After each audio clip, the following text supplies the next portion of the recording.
Hello student, good morning, welcome back to another video. આપણે last લેક્ચરમાં sickle cell anaemia નામનો જે રોગ છે જે મેન્ડેલિયનની અનિયમિતતાથી થતો રોગ પણ આપણે કહી શકીએ, જેના વિશે આપણે લાસ્ટ લેક્ચરમાં ભણ્યા હતા. અને આજના લેક્ચરમાં આપણે આ મેન્ડેલિયનની અનિયમિતતાથી થતા અન્ય રોગો જેવા કે ફિનાઇલકીટોન્યુરિયા અને થેલેસેમિયા, આ બંને જે મેન્ડેલિયનની અનિયમિતતાથી થતા રોગો છે એના વિશે આપણે આજના લેક્ચરમાં ભણવાનું છે. તો ફર્સ્ટ આપણે સ્ટાર્ટ કરીએ ફિનાઇલકીટોન્યુરિયા, જે કયા જનીનની ખામીથી સર્જાય છે, એના લક્ષણો શું હોય છે, એની બધી આપણે ચર્ચા કરીએ. પછી આપણે થેલેસેમિયા નામનો જે મેન્ડેલિયનની અનિયમિતતાથી થતો રોગ છે એના વિશે આપણે ચર્ચા કરીશું. તો ફર્સ્ટ આપણે જોઈએ ફિનાઇલકીટોન્યુરિયા.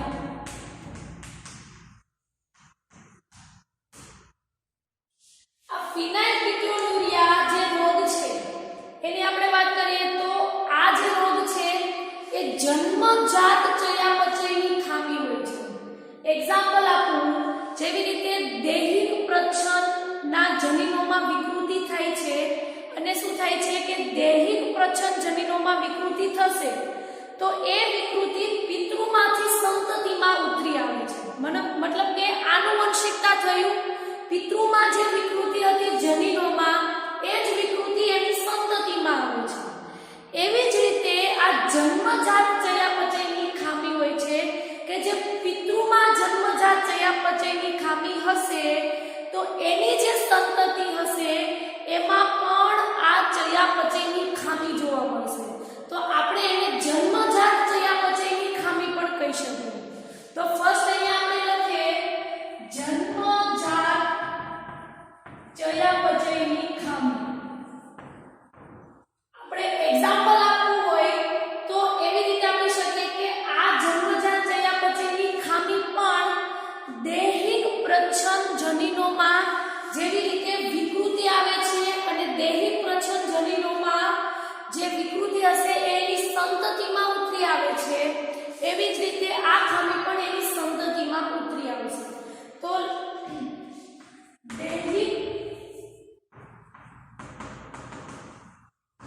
દૈહિક પ્રચ્છદ જનીનોની જે આનુવંશિકતા દર્શાવે છે.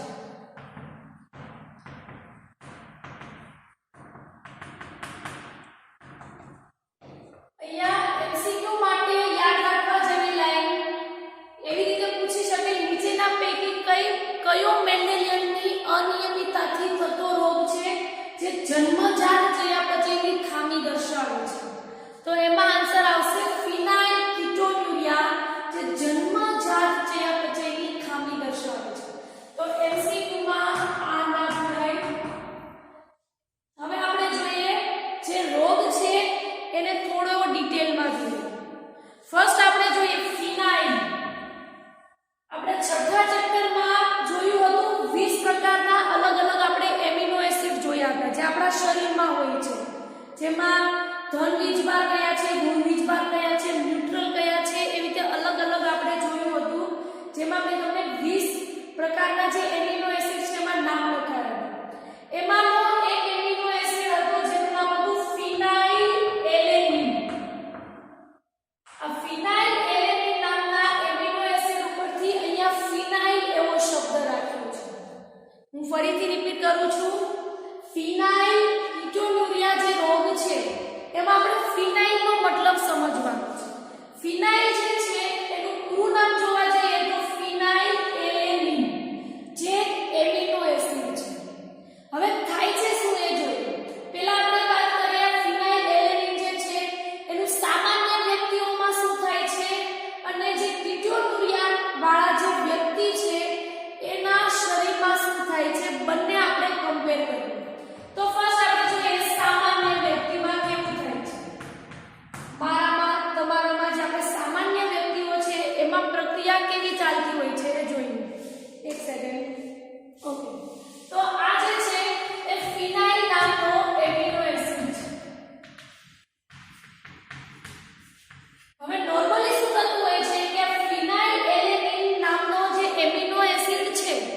એ આપણા શરીરની અંદર હશે અને એ ફિનાઇલ એલેનિન જે છે એ ટાયરોસિનમાં ફેરવાય છે. શેમાં ફેરવાય છે? ફિનાઇલ એલેનિન નામનો એમિનો એસિડ જે સામાન્ય વ્યક્તિ હશે એ હવે ટાયરોસિનમાં ફેરવાઈ જાય છે. ટાયરોસિન પણ એક એમિનો એસિડ છે અને આપણને ખબર છે કે કોઈ પણ પ્રક્રિયા હોય ઉત્સેચક વગર એ શક્ય જ નથી. તો ફિનાઇલ એલેનિનનું ટાયરોસિનમાં રૂપાંતરણ કરવા માટે આ વર્ડ પરથી જ નામ યાદ રાખવાનું છે, ફિનાઇલ એલેનિન હાઇડ્રોક્સિલેઝ. શું નામ છે? ફિનાઇલ એલેનિન વર્ડ ઉપરથી જ છે અને હાઇડ્રોક્સિલેઝ નામનું જે ઉત્સેચક છે જે શું કરે છે? ફિનાઇલ એલેનિનને ટાયરોસિનમાં રૂપાંતરણ કરે છે. આ આપણે ઉત્સેચકનું નામ જે નીટની તૈયારી કરતા હોય એને યાદ રાખવું જરૂરી છે. ગુજરાત બોર્ડ માટે આ ઉત્સેચકનું નામ યાદ રાખવું જરૂરી નથી, પણ એટલું યાદ રાખવાનું છે કે ફિનાઇલ એલેનિનનું ટાયરોસિનમાં રૂપાંતરણ એક ઉત્સેચક દ્વારા થાય છે. સાથે સાથે અહીંયા જોઈએ ઉત્સેચકમાં હાઇડ્રોક્સિલેઝ એવો મતલબ વાપર્યો છે. હાઇડ્રોક્સીનો મતલબ એવો થાય હાઇડ્રોજનનો અણુ દૂર થવો. તો જ્યારે ફિનાઇલ એલેનિનનું ટાયરોસિનમાં રૂપાંતરણ થશે ત્યારે હાઇડ્રોજનનો અણુ પણ છૂટો પડશે. આ થઈ સામાન્ય વ્યક્તિઓમાં વાત. હવે જોઈએ તો હવે શું થશે કે અહીંયા દૈહિક પ્રચ્છન્ન એવો શબ્દ વાપર્યો છે. એનો મતલબ એવો થયો કે 1 થી 22 જોડ રંગસૂત્રની જે છે એમાં વિકૃતિ સર્જાતી હશે. તો ફિનાઇલ એલેનિન નામનું જે ફિનાઇલ પિટ્યુટરિયા જે રોગ છે એ કેવી રીતે થાય છે આપણે જોઈએ. તો આ જે છે આપણે રંગસૂત્ર ડ્રો કરીએ જે 12 નંબરનું રંગસૂત્ર છે. યાદ રાખવા માટે ઈઝી પડશે. સિકલ સેલ એનિમિયા જે છે એમાં 11મા નંબરના રંગસૂત્રમાં વિકૃતિ સર્જાતી હતી અને આપણે ટેક્સ્ટબુકમાં સિકલ સેલ એનિમિયા પછી ફિનાઇલ પિટ્યુટરિયા રોગ આવે છે. તો સિક્વન્સ છે પહેલામાં 11મા રંગસૂત્ર ઉપર વિકૃતિ, આમાં 12મા નંબરના રંગસૂત્ર પર વિકૃતિ. કેવી રીતે થશે?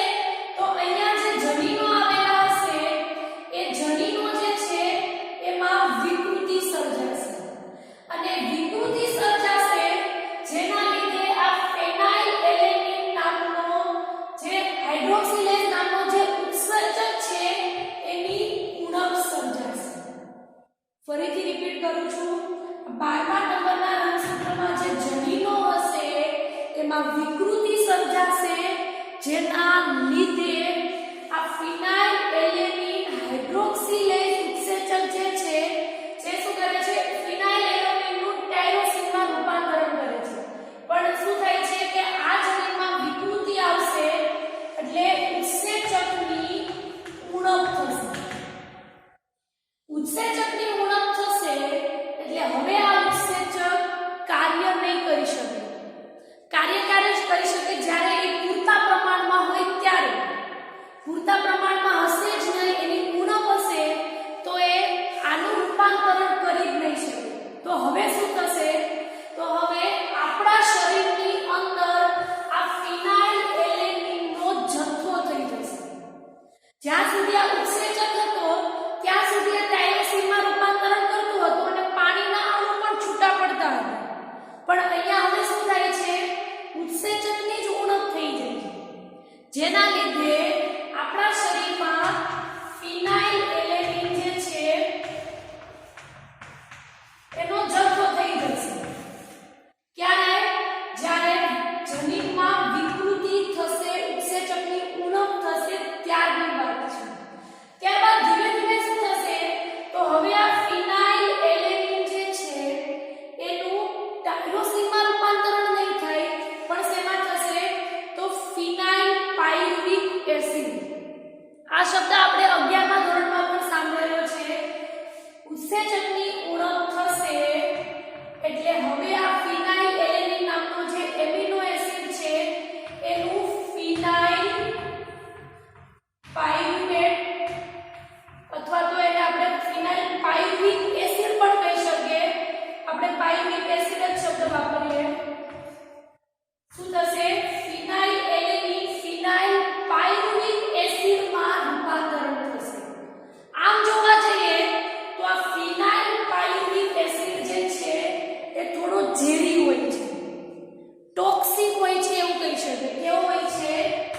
ઝેરી હોય છે.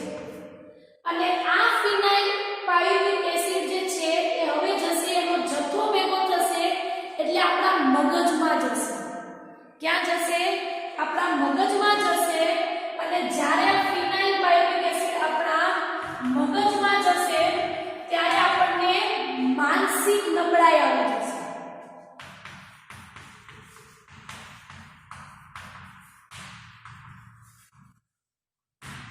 અને બીજું શું થશે? તો મૂત્રપિંડ દ્વારા ઓછું શોષણ પામવાથી તે વધુ પડતો મૂત્ર સ્વરૂપે ઉત્સર્જન પામશે. આ લાઈન આપણે પછી સમજીએ એની પહેલા હું રિવિઝન કરાવી દઉં છું. આ આપણે લક્ષણો જે છે એનું ડિસ્ક્રાઇબ પછી કરીએ. ફર્સ્ટ આપણે ફિનાઇલ કીટોન્યુરિયા જે રોગ છે, ફિનાઇલ ઉપરથી યાદ રાખવાનું છે, ફિનાઇલ એલેનિન નામનો એમિનો એસિડ. અને આ રોગ જે છે જન્મજાત ચયાપચયની ખામીવાળો છે અને એ પણ દૈહિક પ્રચ્છન્ન જે જનીનો હોય છે એની જેમ આનુવંશિકતા દર્શાવે છે. સામાન્ય વ્યક્તિઓમાં શું થાય છે? તો ફિનાઇલ એલેનિન જે છે એનું ફિનાઇલ એલેનિન હાઇડ્રોક્સિલેઝ ઉત્સેચક જે છે એના દ્વારા ટાયરોસિનમાં રૂપાંતરણ થાય છે. અહીંયા હાઇડ્રોક્સિલેઝ વર્ડ વાપર્યો છે, એનો મતલબ થાય પાણીનો અણુ પણ દૂર થતો હોય છે. આ થયું આપણે સામાન્ય વ્યક્તિમાં. નેક્સ્ટ શું થશે? તો બહારનું જે રંગસૂત્ર છે એના જનીનોમાં વિકૃતિ આવશે, જેથી આ ફિનાઇલ એલેનિન હાઇડ્રોક્સિલેઝ ઉત્સેચકની ઉણપ થશે, જેથી હવે ફિનાઇલ એલેનિનનું ટાયરોસિનમાં રૂપાંતરણ નહીં થાય. તો શું થશે? ફિનાઇલ એલેનિન જે છે એ ફિનાઇલ પાયરુવિક એસિડમાં રૂપાંતરણ થશે. પેલા જથ્થો ભેગો થશે પણ એક સમય એવો આવી જશે કે એનો વધુ પડતો જથ્થો થઈ જશે, જેથી એને ફિનાઇલ એલેનિનને અમુકમાં રૂપાંતરણ થવું જ પડશે. તો એ શેમાં રૂપાંતરણ થશે? ફિનાઇલ પાયરુવિક એસિડમાં. આમ જોવા જઈએ તો ફિનાઇલ પાયરુવિક એસિડ ઝેરી હોય છે અને એ હવે ક્યાં જશે? આપણા મગજમાં જશે અને ત્યારે આપણને માનસિક નબળાઈ આવી જાય છે. તો થોડીવાર માટે હું પોઝ કરું છું, પછી આપણે મૂત્રપિંડ ઉપર શું અસર થાય છે એની ચર્ચા કરીએ.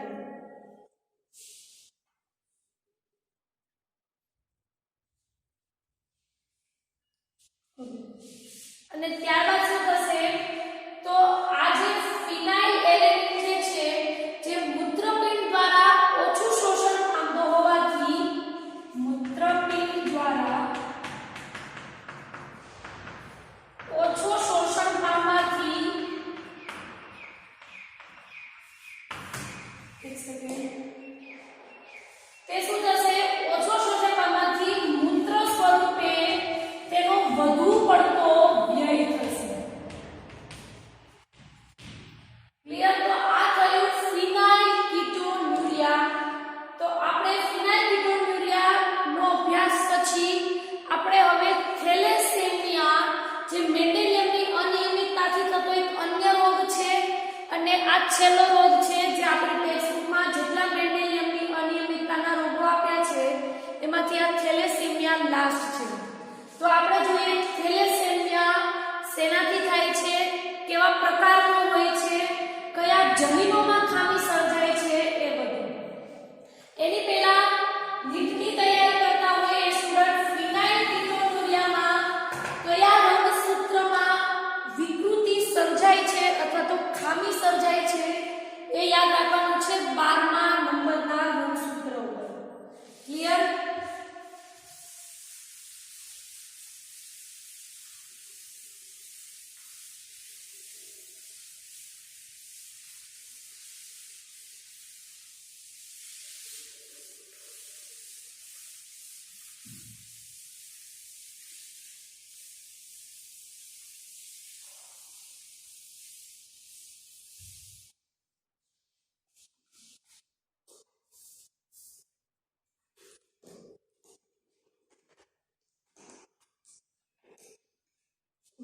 થેલેસેમિયા.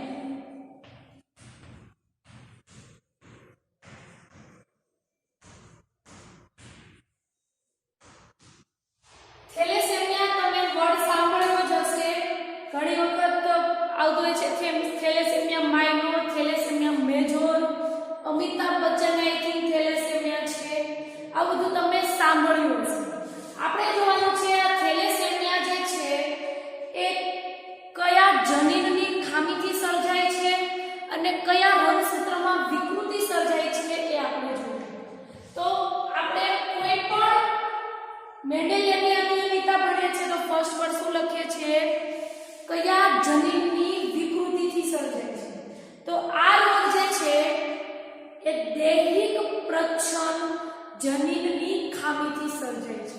શેનાથી સર્જાય છે? દૈહિક સંલગ્ન પ્રચ્છન્ન જનીનની ખામીથી.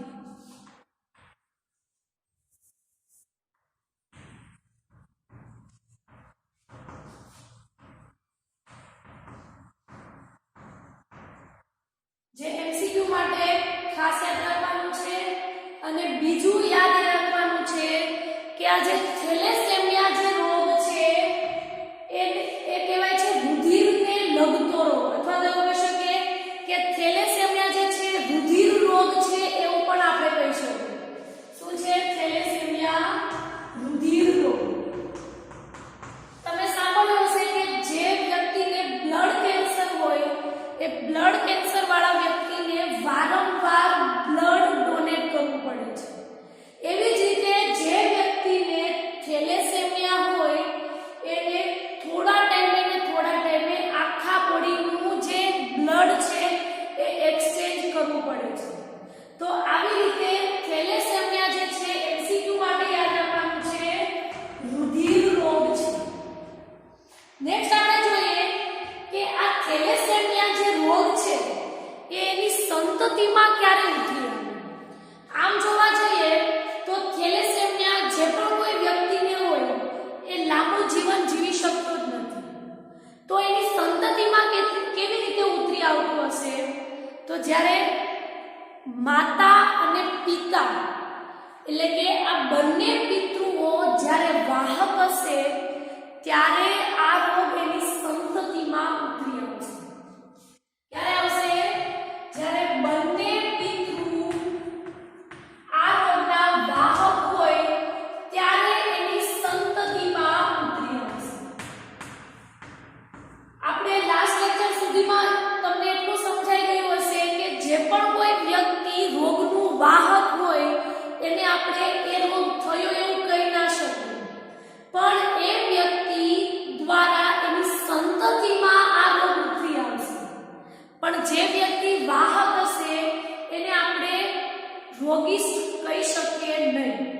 પણ પોસિબિલિટી શું થાય કે જ્યારે માતા અને પિતા આ બંને આ રોગના વાહક હોય તો જ એની સંતતિમાં ઉતરશે.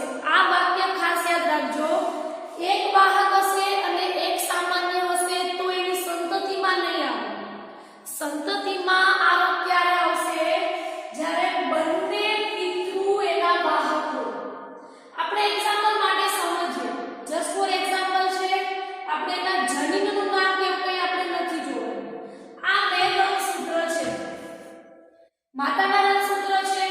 અહીંયા દૈહિક શબ્દ છે એનો મતલબ કે 1 થી 22 જોડ જે રંગસૂત્રની છે એમાં વિકૃતિ આવતી હશે. આ થયા બે જનીન, જેમાં આ જનીનમાં વિકૃતિ છે. પિતા પણ વાહક છે. આપણે અહીંયા લઈએ આ જનીનમાં વિકૃતિ છે. નેક્સ્ટ આપણે ક્રોસ કરીએ તો પેલું માતાનું રંગસૂત્ર અને આ રંગસૂત્ર, તો જે ચાઇલ્ડ આવશે એ નોર્મલ હશે. સેકન્ડ લઈએ આ અને આ વાળું, તો જે પણ ચાઇલ્ડ આવશે એ કેવું હશે? રોગિષ્ટ નહીં હોય પણ રોગવાહક હશે.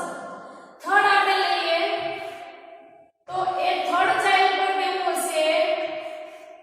રોગિષ્ટ નહીં હોય પણ રોગવાહક હશે. ફોર્થ જોઈએ તો એ જે ચાઇલ્ડ આવશે એ કેવું હશે? રોગિષ્ટ હશે. તો અહીંયા તમને ખ્યાલ આવી ગયો હશે કે માતા વાહક અને પિતા વાહક હશે તો જ આ રોગ એની સંતતિમાં ઉતરી આવશે.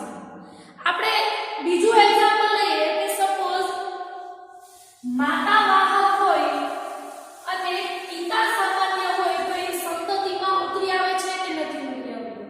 યા તો પિતા વાહક હોય ને માતા સામાન્ય હોય, થશે તો એક વ્યક્તિ વાહક હશે તો શું થશે એ જોઈએ. આ પિતા સામાન્ય છે. આપણે એના જનીનો ડ્રો કરીએ તો વાહક હશે તો એના એક જનીનોમાં આપણે વિકૃતિ બતાવીએ. પિતા સામાન્ય છે તો એમાં આપણે નોર્મલ બતાવીએ. ક્રોસ કરીએ ફર્સ્ટ આવવાનું શું થશે? નોર્મલ ચાઇલ્ડ હશે.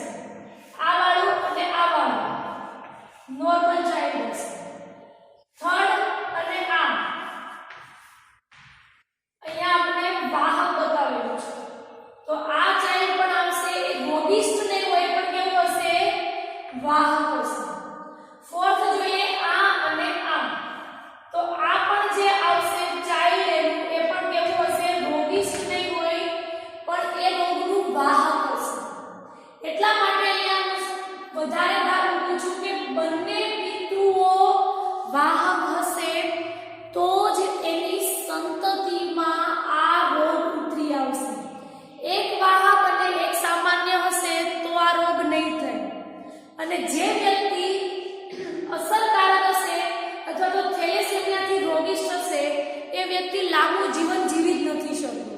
તો સંતતિમાં આવવાની પોસિબિલિટી બંને પિતૃવાહક હોય ત્યારે જ. તો આગળ ભૂલામણા જોઈએ. હવે આપણે જોવાનું છે કે થેલેસેમિયા થશે ક્યારે.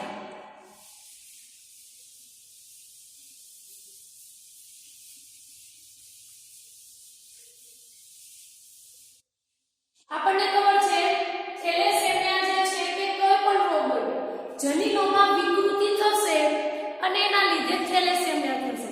પણ કયા જનીનમાં એ સ્પેસિફિક આપણે જોવાનું છે. પણ એના પહેલા આપણે શબ્દ વાપરી લઈએ કે જનીનોમાં વિકૃતિ થશે, અથવા તો આપણી બુકમાં એક બીજો શબ્દ વાપરેલો છે દૂર થશે.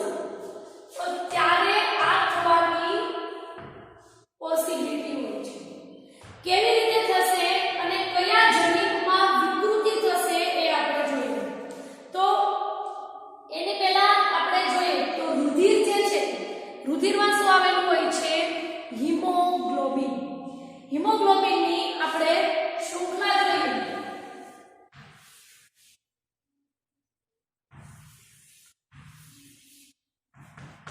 Alpha alpha, beta beta. In short, હિમોગ્લોબિનમાં 2 આલ્ફા શૃંખલા હોય છે ને 2 બીટા શૃંખલા હોય છે. થશે શું?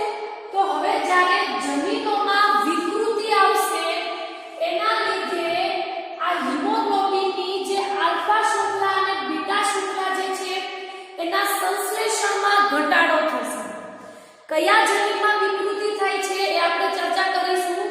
પણ અત્યારે સમજવા માટે યાદ રાખજો કે જ્યારે જનીનોમાં વિકૃતિ થશે ત્યારે આલ્ફા અને બીટા જે હિમોગ્લોબિનની શૃંખલા છે એના સંશ્લેષણમાં ઘટાડો થાય છે. મતલબ કે એવું કહી શકીએ કે જ્યારે જનીનોમાં વિકૃતિ આવશે, સપોઝ આલ્ફા શૃંખલા છે, તો આ હિમોગ્લોબિનની આલ્ફા શૃંખલા આવી રીતે 115 એમિનો એસિડ થી, જસ્ટ ફોર એક્ઝામ્પલ છે કે 115 એમિનો એસિડ થી બનેલી છે. શું કીધું મેં? આપણે જોવાનું છે કે જનીનોમાં વિકૃતિ આવશે ત્યારે આ આલ્ફા યા તો બીટા શૃંખલાના સંશ્લેષણમાં ઘટાડો થાય છે. હજુ શબ્દ વાપરવો એવું કરી શકીએ કે આલ્ફા ગ્લોબિન શૃંખલા, બીટા ગ્લોબિન શૃંખલા, કારણ કે હિમોગ્લોબિનની શૃંખલા છે એટલા માટે. તો આવી રીતે સપોઝ આલ્ફા શૃંખલા 115 એમિનો એસિડ થી બનેલી છે, તો જ્યારે વિકૃતિ આવશે ત્યારે એવું બની શકે કે આ જે આલ્ફા શૃંખલા છે એ માત્ર 70 એમિનો એસિડ થી જ બનેલી હોય, યા તો 50 એમિનો એસિડ થી જ બનેલી હોય. શું કામ? કારણ કે એના સંશ્લેષણમાં ઘટાડો થયો છે. તો આવી રીતે જ્યારે વિકૃતિ થશે ત્યારે એના સંશ્લેષણમાં ઘટાડો થાય છે. તમને કદાચ અહીંયા રુધિર રોગ છે, શૃંખલામાં આલ્ફા શૃંખલા અને બીટા શૃંખલા જે હિમોગ્લોબિનની છે એમાં વિકૃતિ થવાથી સંશ્લેષણમાં ઘટાડો થાય છે. આવી બધી પોસિબિલિટી જોઈને તમને એવું લાગતું હશે કે આ રોગ સિકલ સેલ એનિમિયા જેવો જ છે, પણ એના જેવો નથી. આમ કહીએ તો થેલેસેમિયા અને સિકલ સેલ એનિમિયા બંને અલગ જ છે. માત્ર રુધિરને રિલેટેડ છે, પણ એવું ના કહી શકીએ કે સેમ છે. તો એ વર્ડ ખાસ યાદ રાખજો, બંને રોગો એકબીજાથી અલગ છે.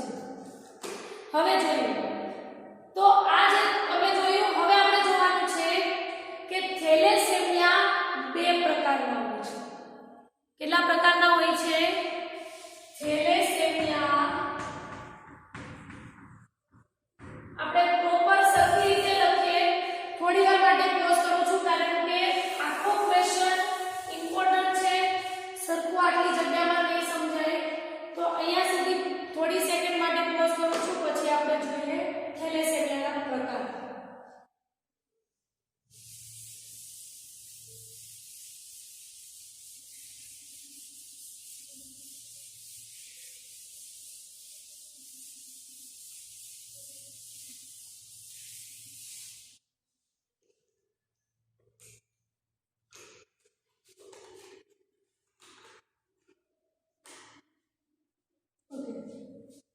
થેલેસેમિયા જે છે એ 2 પ્રકારના હોય છે.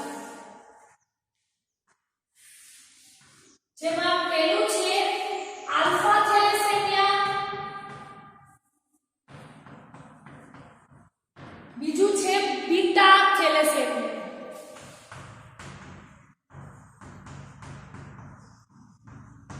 વર્ડ ઉપરથી થોડું એવું સમજાયું હશે તમને કે વિકૃતિ થાય છે જેના લીધે હિમોગ્લોબિનની આલ્ફા શૃંખલા યા તો બીટા શૃંખલાની જે સંશ્લેષણ હોય છે એમાં ઘટાડો થાય છે।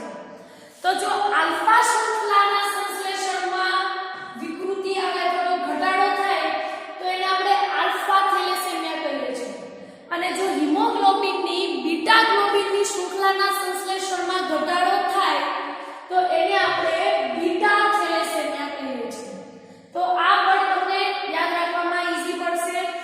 હવે આપણે જોવાનું છે વિકૃતિ શબ્દ વાપરીએ છીએ પણ એ જોઈએ કે કયા જનીનમાં વિકૃતિ આવે છે। તો આ જે હું સેન્ટેન્સ બોલું આલ્ફા થેલેસેમિયા વિશે અને બીટા થેલેસેમિયા એ એક વર્ડ એમસીક્યુ માટે ખાસ યાદ રાખજો। આલ્ફા થેલેસેમિયા જે છે એ આપણું જે 16મા નંબરનું રંગસૂત્ર આવેલું હોય છે અહીં આપણે ડ્રો કરીએ એટલે વધારે ઈઝી પડશે। આ 16મા નંબરનું રંગસૂત્ર છે જેમાં 16મા નંબરના રંગસૂત્ર પર આવી રીતે જનીનો આવેલા હશે। આપણે અહીંયા રંગસૂત્રનું નામ લખી નાખીએ રંગસૂત્ર 16મા નંબરના રંગસૂત્રમાં અહીંયા 1 થી 4 જેટલા જનીનો આવેલા હોય છે અને એ જનીનોનું કાર્ય છે જે આલ્ફા ગ્લોબિનની શૃંખલા જે હોય છે એનું નિયંત્રણ કરવાનું। એ આલ્ફા શૃંખલા કેટલી બનાવવી કેવી રીતે બનાવવી એ બધો કંટ્રોલ કોના હાથમાં હશે 16મા રંગસૂત્ર પર આવેલા જનીનના હાથમાં હશે। તો અહીંયા આપણે જોઈએ આ જે જનીન છે એ જનીનનું કાર્ય શું છે આલ્ફા શૃંખલા જે હોય છે અહીંયા આલ્ફા શૃંખલા એટલે શું સમજવાનું છે આલ્ફા ગ્લોબિનની શૃંખલા જેને નિયંત્રણમાં રાખવાનું કાર્ય કરે છે।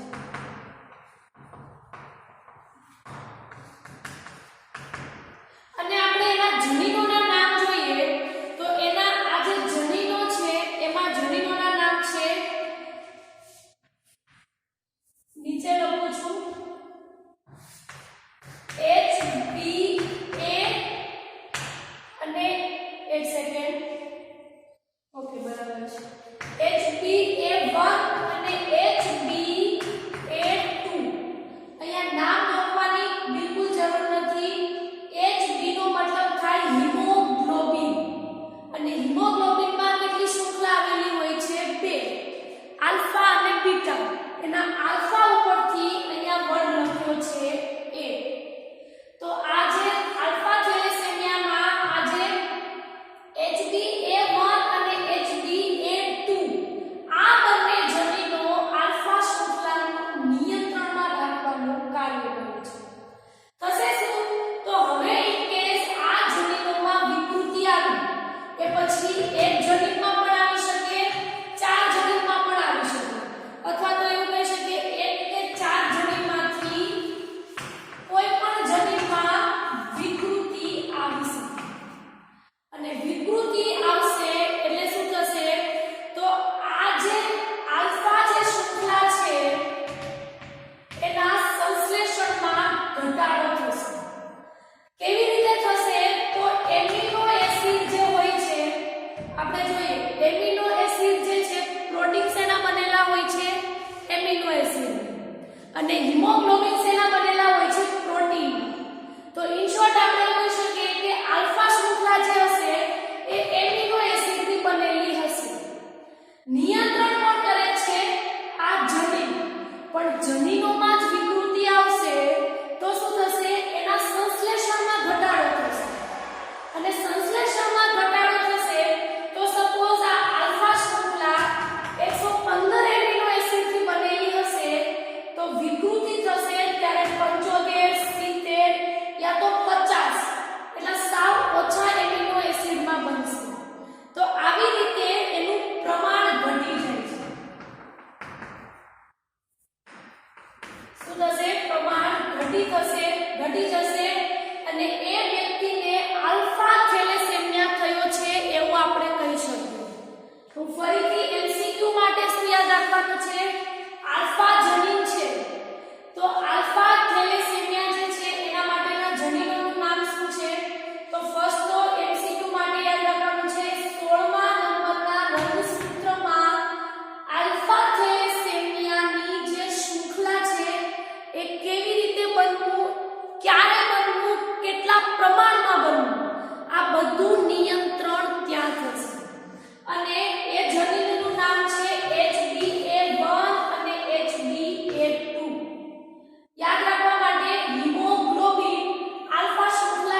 બીટા થેલેસેમિયા જે છે એમાં શું થશે?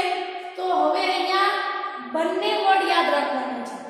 આલ્ફા થેલેસેમિયામાં વિકૃતિ 16મા રંગસૂત્ર ઉપર થતી હતી, જ્યારે બીટા થેલેસેમિયા જે છે એમાં વિકૃતિ 11મા નંબરના રંગસૂત્ર ઉપર થઈ છે. આપણે ડ્રો કરીએ કે આ 11મા નંબરનું રંગસૂત્ર છે, જેમાં 1 થી 2 જેટલા જનીનો આવેલા હોય છે, જે શું કરે છે? બીટા ગ્લોબિનની જે શૃંખલા હોય છે એને નિયંત્રણમાં રાખવાનું કાર્ય કરે છે. તો અહીંયા આપણે લખીએ આ જનીન છે અને એ જનીનનું નામ શું છે?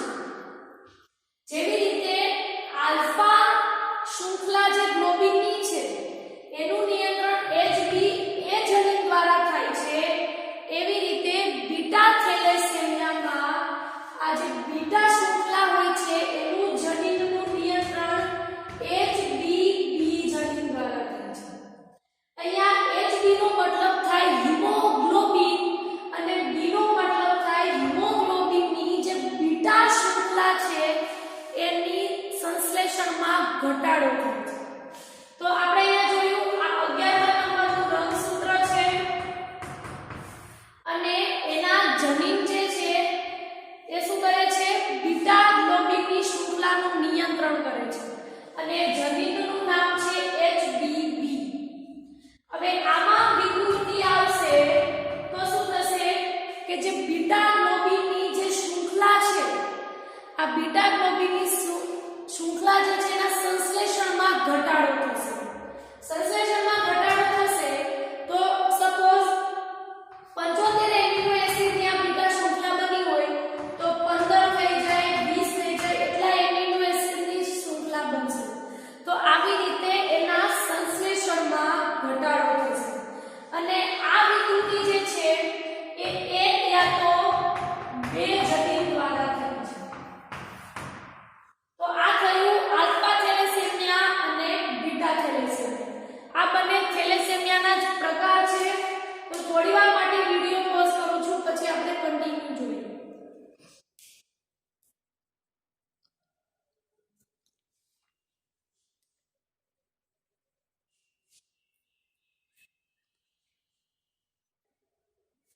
ઓકે, તો બીજું એક વાક્ય જણાવી દઉં કે જ્યારે આલ્ફા અને બીટા જે ગ્લોબિનની શૃંખલા છે એના સંશ્લેષણમાં ઘટાડો થશે ત્યારે અસામાન્ય અણુઓનું નિર્માણ થાય છે.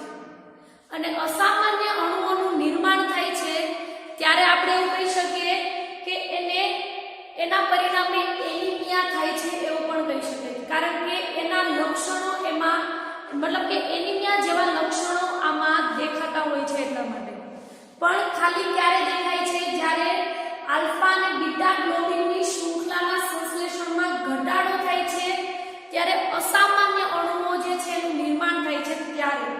અને એ જે સેન્ટેન્સ બોલી એનિમિયા બોલી છું. સિકલ સેલ એનિમિયા અને થેલેસેમિયા તો બંને અલગ જ છે.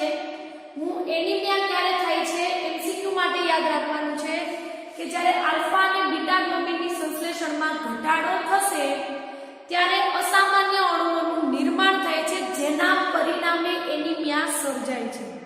સિકલ સેલ એનિમિયાની વાત નથી કરવી. ક્લિયર?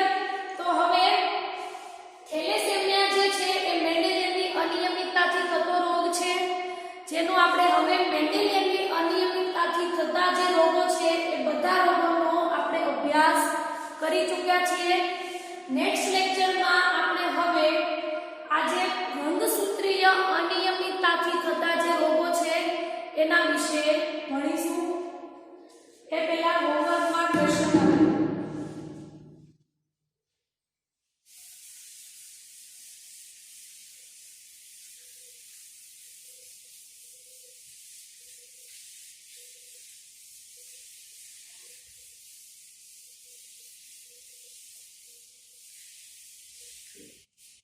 અને બીજું પહેલા જોઈએ હિમોગ્લોબિન. યાદ રાખવા માટે હિમોગ્લોબિન રુધિરમાં આવેલા હોય છે.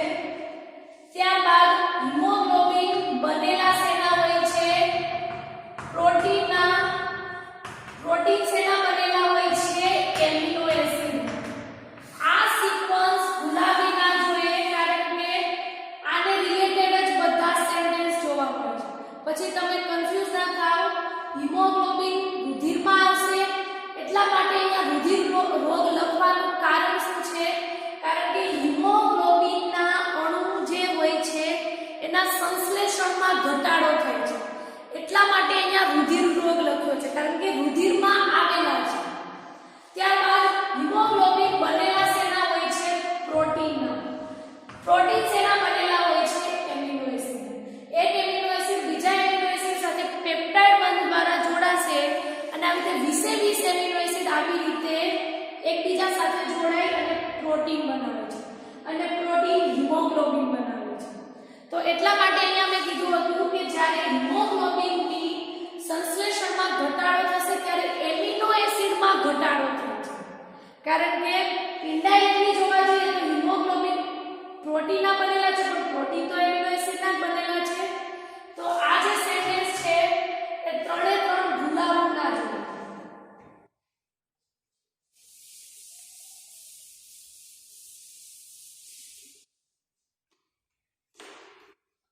હોમવર્કમાં ક્વેશ્ચન છે ફિનાઇલ કીટોન્યુરિયા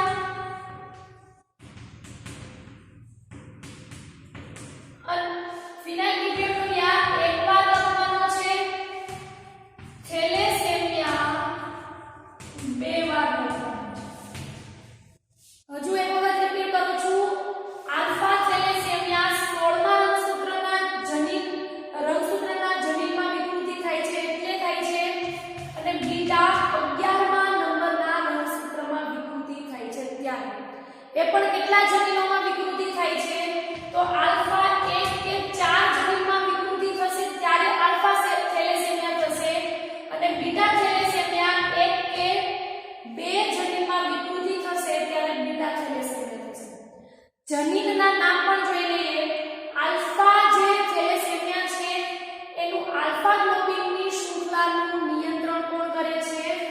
16મા રંગસૂત્ર પર આવેલા HbA1 અને HbA2 આ બંને જનીનો દ્વારા થાય છે.